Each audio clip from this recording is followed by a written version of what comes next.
I'm Katie. And I'm Steve, and this is the City of Reading podcast. Today we talk with Dan Burden, a Blue Zones fellow and international walkability expert. Dan has built a career by helping cities reshape downtown districts and neighborhoods to make them more walkable and bikeable. His efforts are more than just a passion for accessible spaces. These changes increase economic vitality. In fact, 79% of those looking to buy a home say they want to buy in a walkable area. However, only 11% of cities meet that target. For many decades, the U.S. has focused on car-centered travel, which has dramatically shaped the way we live. Shifting focus to walkable spaces has been shown to increase the local economy, overall sense of well-being and happiness, and perhaps most notably, the area's safety. So, can Reading become a more walkable city? Dan thinks so, and will host a Walking Audit in August to show Reading residents how small changes can make a big impact. If Alaska and Yuma, Arizona can have walkable spaces, Reading can too. I'm Dan Burden, and I am a fellow with Blue Zones, a for-profit corporation that's focused on health, building cities that are designed more around people and place. And I also have my own firm, Dan Burden Consultant. So I work through both portals to really help communities in any way I can to make them more walkable, improve active transportation. So Dan, thank you so much for being with us here today. You have a very impressive resume when it comes to walkability and accessible spaces for cities. Maybe you can just tell us a little bit about your history. Like, how did you get into the walkability movement? How did you get to where you are today? And why are you so passionate about this? First, I got in through a back door. I had no training whatsoever in either planning, engineering, nor landscape architecture. I just wanted the start of my career to get more people to feel comfortable and safe riding bicycles. And early on, I was with the Florida Department of Transportation as their state bicycle coordinator. And I was invited over to Australia to share with them what we were doing in the States for bicycling. And when I got there, I came to realize it's not about bicycling, it's about walking. And so I came back and changed my job title at the Florida DOT, became the nation's first bicycle and pedestrian coordinator. And then as the science of walkability evolved, I tended to be at the very top of the group of people doing that. And the very best architects, engineers, planners, every field wanted to mentor me. And so I had no schooling whatsoever in any of those fields. So I only learned the good things because it was only the very best in each field that taught me. And so somewhere around 1996, I wanted to have a bigger canvas than just Florida. So I retired and then went out and now worked in all 50 states, 6 provinces in Canada, about 7 other countries, all on walkability and all kind of each step along the way, we keep raising the bar to where we're trying to figure out how do we go from this level now to this level. And I'll just give an example. We just led a 11-day mobile study workshop for 21 of the very highest level elected leaders in Hawaii to go over and say Norway, Denmark, and Sweden on how to design roads safely for every way of traveling, but especially the way they've been able to do it for walking and bicycling. So I keep trying to stay at the very upper end of the profession and keep advancing it in that way. And Dan, on the topic of walkability, how does walkability impact the quality of life for residents in a community? Well, in many dramatic ways, walkability is the cornerstone of whether people own their neighborhood, own their street, or even their block.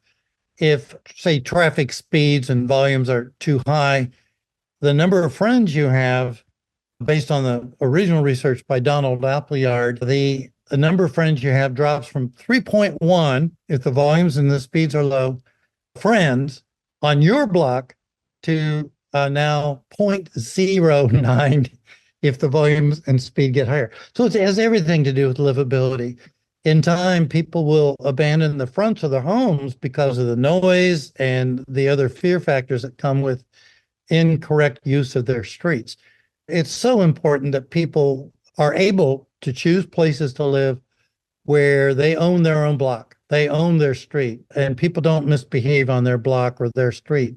So I would say where we can measure that with walkability, with all the measures that go into that, it truly is the tight link is walkability and livability are partners with one another. You can't have one without the other. I guess it's interesting that you say that walkability applies to neighborhoods, because I guess in my head I was thinking that it would just apply to like downtown cores or cores of the city where people might want to walk to eat and shop and get around that way. But it even applies to your neighborhood as well. It does. And indeed, most people need to walk every day. That's the only way you can stay healthy. And yes, you can get in your car and go downtown, and then you want it to be walkable or your waterfront, whatever. But why force people to get into a car to go somewhere else to walk, right? And to stay active. And so the way we've been able to build the whole science around walking is we start with downtowns. We rescue them first. They are the place where businesses occur. It's where the greatest exchanges, where the social life of the town is identified. And then you start to work out to adjacent neighborhoods and go out, say, a quarter mile and then a half mile. And over time, even a mile. And the good news is most towns, like Reading, really were laid out originally. It was only later that we stopped doing the right patterns of development. We created longer blocks. We created everything that would speed up traffic and serve traffic. And as we did that, those areas are going to be harder to rescue. And so when we do a project, we typically are asked to come in and start with the downtown and then work our way outward. And it pays off handsomely to do that. And as an example, using Portland, Oregon as an example, one of the first great cities that rescued itself over many years, they now will not tolerate any movement in their downtown being more than 20 miles an hour. And that's truly the ideal speed. The motorists will yield to pedestrians. They want to honor people walking and bicycling if the speeds are low. But once you get up to 30, that is pretty marginal. And if you get up to 35, it just drops off completely. And the crash rates and the crash severities go way up based on speed. So we have to rescue the arterial roads and other roads, but we have to start with creating that oasis of good places first so people start to ask for more. Well, it's so true too, Dan. When I look back at places I have lived, I think the most rewarding and impactful places to live absolutely have been provided ample walking and biking avenues to get around versus being car dependent. So it's so true. I'm wondering, you touched on Portland. What is one of the most inspiring examples of walkable cities or neighborhoods that you've encountered during your research and your efforts?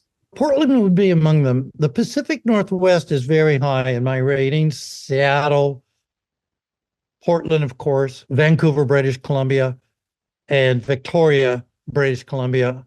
All four are very good models. In fact, I'll go over to Victoria, British Columbia 2 or 3 times a year to study what they're doing. And I can stay in places in Victoria, not in the downtown, but in neighborhoods where I rarely see a car moving. I see people walking and bicycling. That's an area that's been rescued, but it was not an easy win. They had to use all the right approaches to come up with what they've got. But I love to take people to the places that have made the transitions so that they can see the value, the benefit, and understand what goes on. We have many great cities that have rescued themselves. Washington, D.C. is one of the real most walkable, transit, bicycle-friendly places in the nation. Cambridge, Massachusetts, extraordinarily high. Charlotte, North Carolina, there are just many dozens, but only the small towns can do it fast. And Reading is in that category where if you start to take the right measures, you can really bring the kinds of transitions that are going to really pay huge dividends in livability, quality of life, affordability, all the things that matter, and start to bring back not only the health of the people, but the health of the cities. And I 100% agree with you. One of the things that we hear for Reading specifically is that the weather is just pretty intense here. We have very rainy winters, typically, I would say. We had one last year, and our summers are very hot. So how do you balance that? That's definitely a factor when people are considering, do I walk or bike? Is it just too warm outside? How do you take those into consideration when you're designing spaces for walkability and bikeability? What's very interesting about climate, that climate is hardly any factor at all. So, for example, the highest walking rates in the nation are Alaska. And when we were up in Norway and Denmark and Sweden, which are typically very cold places, and they don't have long seasons of daylight even. And it's interesting, I was sitting in a restaurant and it started to rain. And I watched the street, and the street before the rain started was just packed with people walking and biking by. And there was maybe a 5-minute interlude. And then all of a sudden, the same number of people were walking and bicycling in the rain. People can prepare themselves for whatever climate they're in. There are extremes. There are times in, say, Yuma, Arizona, where you just have to adjust the time you walk to middle to late evening. But there's no climate in North America that you cannot adapt walking and bicycling and make these healthy activities for certain hours of the day, or even all day if you wear the right clothing or carry the right rain protection. And Dan, what role does technology and data play when enhancing walkability in cities? I think technology is a big part of it. When I got into this field, I knew I was not the technician. I was the person who could get people to work together to overcome the needs, and then have the best technicians come in and follow and provide the solutions. But we need to have the right street designs. And most engineers in our country are plagued with the old age thinking that their job was to keep cars moving, keep them moving fast, not worry about safety, even though they kept saying that was their number one. It wasn't. And so America became the most dangerous place in the developing world or developed world for driving, walking, or bicycling. And now, because speeds are so high and automobiles are so demanding of space, then the pedestrian and bicyclist is just off the charts in very dangerous territory. So we're rolling that back, but it's happening one city after another. And that's why I love to use the models. We start with model communities that are already there or getting there, and then we spread out from there. Yeah. But the technology is important. There's just so many tools we have now in the last 10 years that didn't exist before. So people are starting to wake up, and we're developing and refining the type of tools we use to enhance walking and to enhance bicycling. But here's the funny thing, is we're using the tools that were developed in the 1950s by the most brilliant thought leaders of the time, people like Jane Jacobs, Kevin Lynch. They laid down the foundation of what would work. And where many planners and engineers haven't even heard those terms or those people, they're picking up old ideas and carrying them forward and making them work.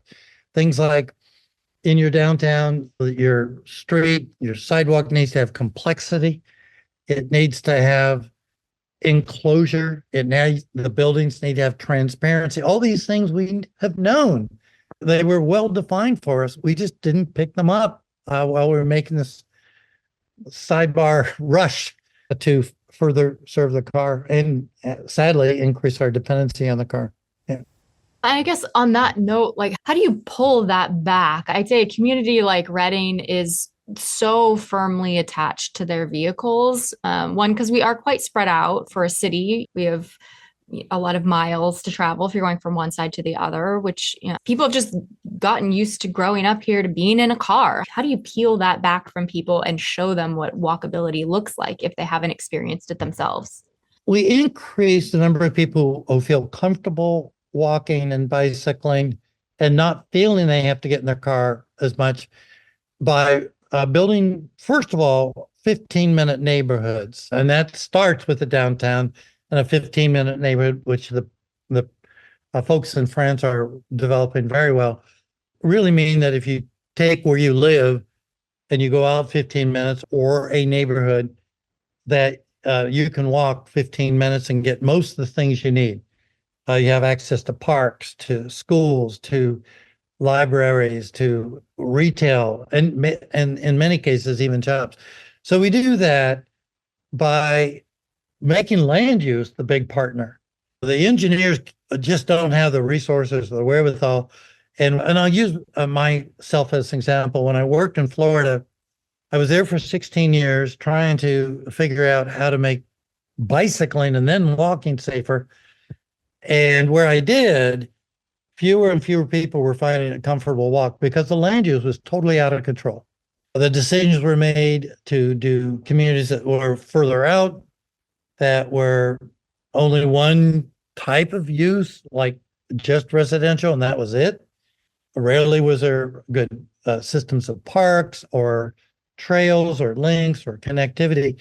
We're now learning that the value of land use, that any project we do has got to have the associated land use strategies working with transportation to stop growing the dependency on driving. And once we do that, we'll start to have a more balanced budget and economy to where we can now afford to do the things that we've said we don't have the money to do it. We've been spending our money funding and paying for the things that are doing the most harm. And so the cities are figuring this out. And I use as an example, Vancouver, British Columbia.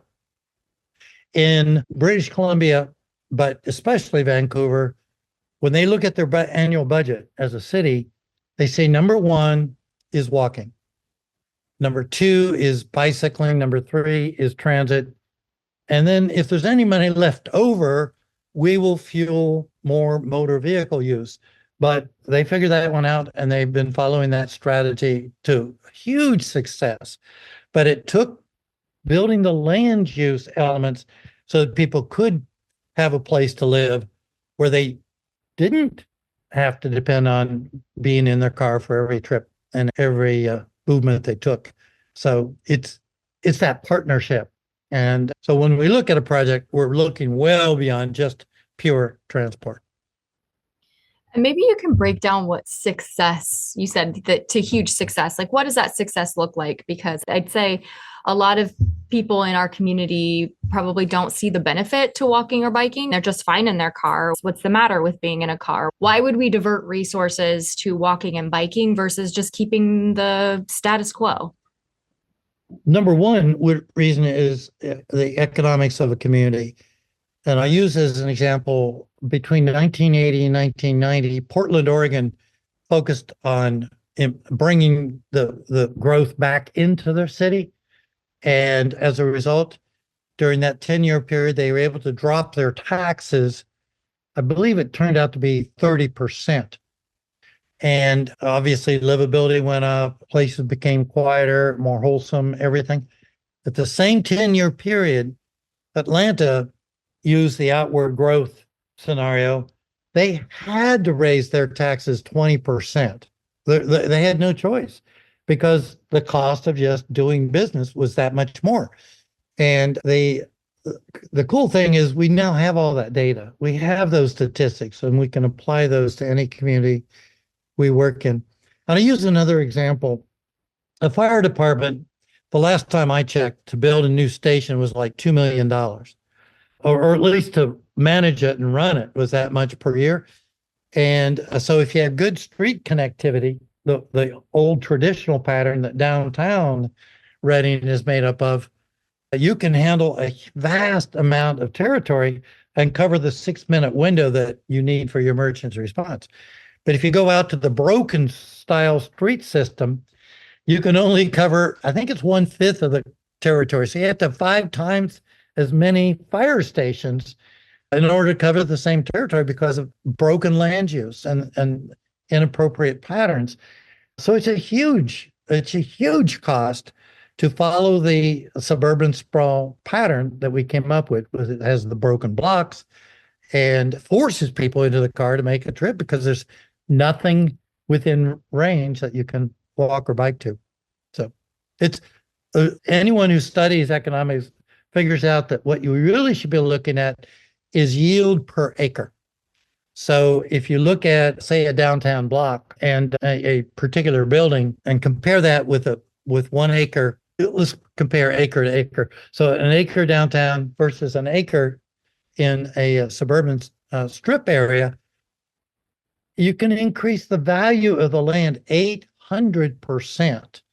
We recently did that in University Place, Washington, a suburb outside of Tacoma. And truly, those numbers crunched precisely at 800%. So you go away from a strip, and what they did is they bought a strip and turned it into a true village.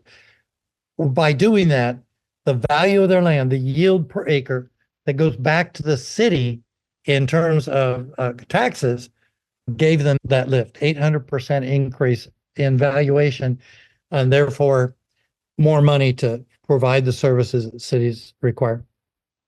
Wow, that's amazing. I'm wondering, when you're working to make a city more walkable, how important is community engagement, and what does that community engagement look like many times? Engagement is the key. When I started doing my work, and that goes back probably to the very late 70s, early 80s, I realized that if I wanted the projects I wanted built, I didn't need to know the technical side. I knew of them, but I realized it was all about public engagement. If you don't have the public with you, you can't build, or you have to build something watered down to where it's no longer walkable, where the systems just don't work. And so I went back to college, got my master's training in interpersonal communications, and built my whole career around how to advance public engagement. I invented a few tools as I did this. People are getting tired of going into a meeting and hearing other people shout and scream. And so if you can develop activities like walking audits, where people can go out and they can see, they can understand, they can one-on-one speak, then it just unlocks all the understandings in the world. And it doesn't matter what groups you bring together, as they start to realize what they've got in common, that if they want something to work for driving, they want fewer people driving. If you want to have people get across the street and you see what the behavior of the motorist is, you figure that out. In fact, I was leading a walking audit in Pacific Highway in Tacoma, and the speeds there in the 50s, 50, 55, 60. It's a typical strip style street, just like the streets we're going to look at in Reading. And with the speeds being that high, they were using what we call rectangular rapid flash beacons for a 5-lane road. And so we went out, and with the group, I stepped out. I got the first motors to stop, and I knew my risk, my danger would be the next car would not stop because of the speeds. But I insisted, and I moved forward and forward until finally that motorist was forced to stop. And that motorist was very angry because even though the lights were flashing, I was in a crosswalk, all these things, I had to prove to the group I was with that you just can't use rectangular rapid flash beacons at speeds that high. You've got to go to a half signal or a hawk signal that is a true signal that will bring the traffic to let people get across the street. The cool thing is, as a result of that project, I want to say it's probably 8 or 9 miles. They're going to put in over 40 half signals for hawks. They're getting totally away from rectangular rapid flash beacons. They want to rescue these neighborhoods that have been overlooked for 60, 80 years and now honor the neighborhoods by the design of the street. And the motors can go through at 30 miles an hour, and some areas 35 miles an hour, but they cannot go through at 50 miles an hour. That's how we learn through the walking audits. We see what's working and what's not. We understand why it's not working. And then all of a sudden, people will back tools that are appropriate for their community. And so it's really cool. It's the right time in our careers in the transportation field to be bringing huge changes where before it was tiny, incremental. Now it's big, incremental. And I guess I was going to ask a different question, but to follow up on that one, what do you think is making it possible to make this change now? Are people more receptive to this now? And why do you think so? People are more receptive and more people. In fact, another statistic, the real estate industry through the National Real Estate Association has kept very close tabs of the current and the future home buyers who are mostly younger people. And the vast majority of them, about 79%, want to live in a walkable neighborhood. That is a huge number. However, only 11% of neighborhoods in America are walkable. There's this desire by the people in the professions and the people who want to have a home to live in places that are now built on people and place. And so I would say the number of people who now get it, if when I started my profession, it might have been 1 out of 100. I think now easily 30 out of 100, and maybe even a higher percentage than that, the people get it. And they'll elect the right leaders, and they'll support the leaders when they make the tough decisions, and they'll go and they'll defend a better street, a better park, a better place focused on people. So we're entering a much better era, but the one we've come out of still has a very dark influence. And Dan, for a city like Reading, where at the current time, the majority of the city maybe is not super walkable, like we talked about earlier. Would you say residents here have reason for optimism? How long could it take or can it take to make a city like Reading truly be walkable? It won't happen overnight. It can't. It's got to be project by project. And we're seeing more and more people willing to become engaged, become informed. In fact, there's so many people going into the health field, into planning, into architecture, into engineering that are doing it out of a passion, out of a love. They're tired of not having an easy time finding a place to live that is going to support their needs, their family, the things they want. But I think we're entering a really good era, but it's going to be step by step. It's going to be incremental.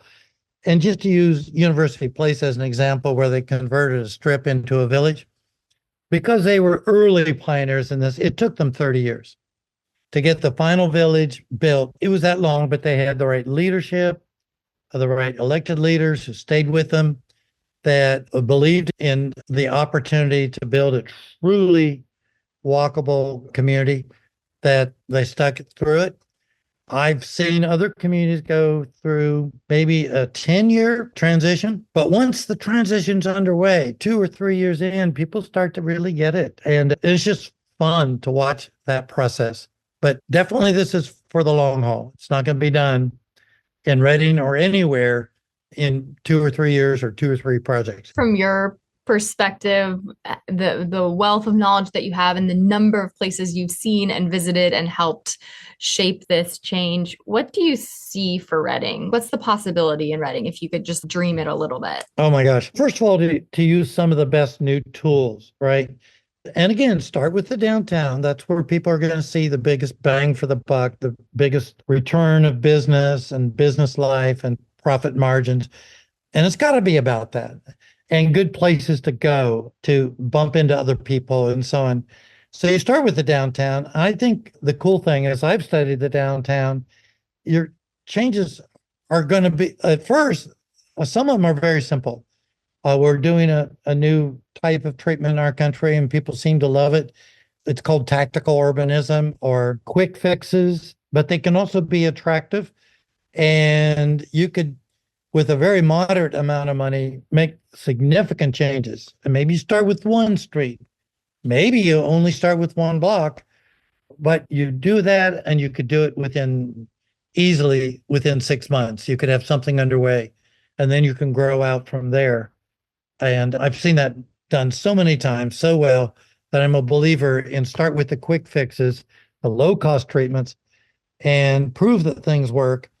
But definitely always back it with good public engagement, because you've got to have people to back your elected leaders and point out as neighbors or as business leaders why this is an important decision, and not leave it on the backs of your elected leaders to defend it on their own. Cars aren't going away anywhere. There's the push to electric, and there's that might change or adjust how people use cars or their relationship to cars. But what's a good modern balance for walkable and bikeable places, but that still accommodate motor vehicles, because they aren't going anywhere? Yeah, really a key question. The car will not go somewhere else. We are very heavily invested in that. The culture's invested in it, everything.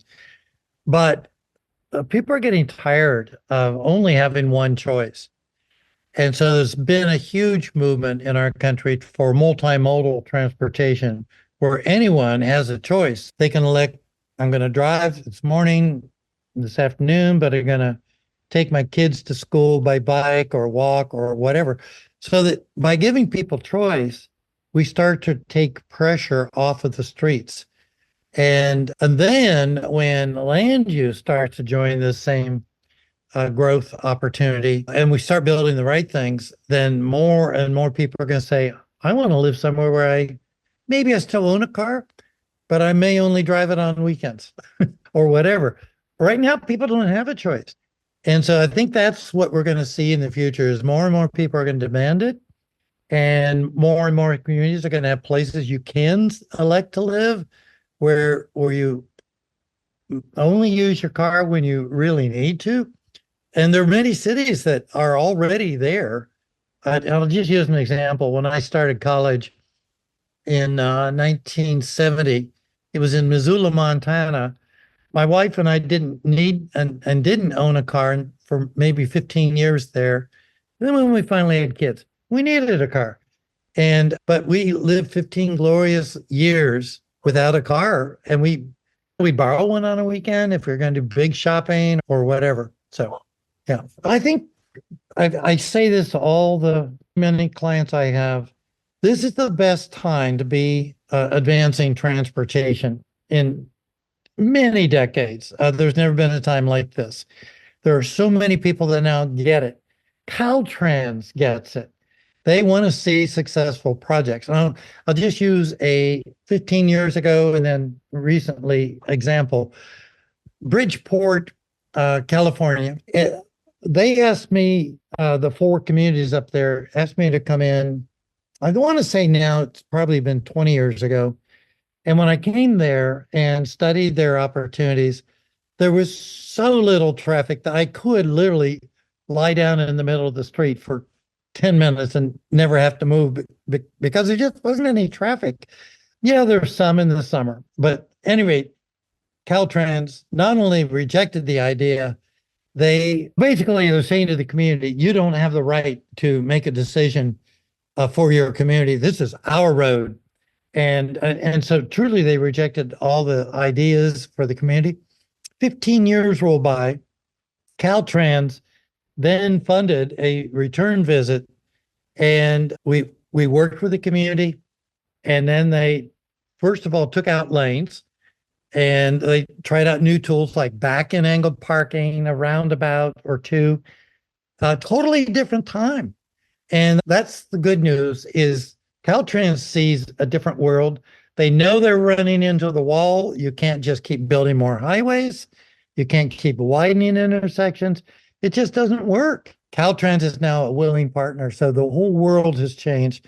And so I feel very good about what Reading and the Regional Planning Council are now preparing to do. It's just fabulous.